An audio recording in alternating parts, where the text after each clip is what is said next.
அனைவருக்கும் வணக்கம். லாஸ்ட்டா அந்த டெக்னிக்கல் சர்வீஸ்ல டிஎன்பிஎஸ்சில கேட்ட கொஸ்டின் இது. என்ன சொல்றாங்கன்னா, அருண்கிறவர் வந்து அருண்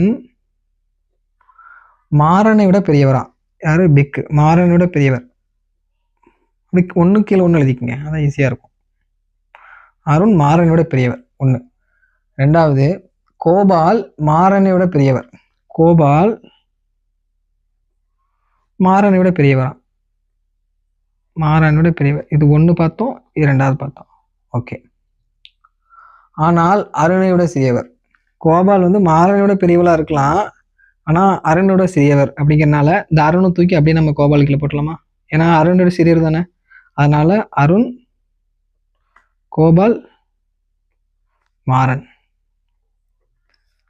1. ஓகே. இப்போ 1 முடிச்சது. அடுத்து இன்னொருத்தவங்க வராங்க. கபில் மாறன் மற்றும் ராமை விட சிறியவர். கபில்ங்கிறவர் வந்து மாறன் மற்றும் ராமை விட சிறியவராம்.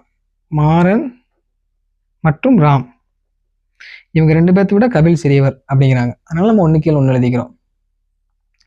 ஆனால் மாறன் ராமை விட பெரியவன். ராமை விட மாறன் பெரியவன் அப்படின்னு சொல்லிட்டாங்க. ஓகேவா? எனில் மேற்கண்டவர்களில் வயதில் நடுவில் இருப்பவர் யார்? நம்ம ஏற்கனவே பார்த்தா மாறன் வந்து அருண் மூத்தவரா இருப்பாரு, அது கீழே கோபால் இருப்பாரு, அது கீழே மாறன் இருப்பாரு. இன்னும் நமக்கு இருக்குது இந்த 2 ஸ்டேட்மெண்ட் தான்.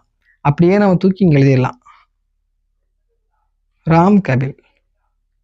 அப்போ இப்ப எப்படி கேட்டாலும் இதுக்கு ஆன்சர் போட்டலாம். அதிக வயதில் மூத்தவர்னா அருண், கடைசியா இருக்கக்கூடிய ஒரு கபில், நடுவில் இருக்கக்கூடிய ஒரு மாறன். நம்ம கேட்டது மாறன் தான் கேட்டாங்க.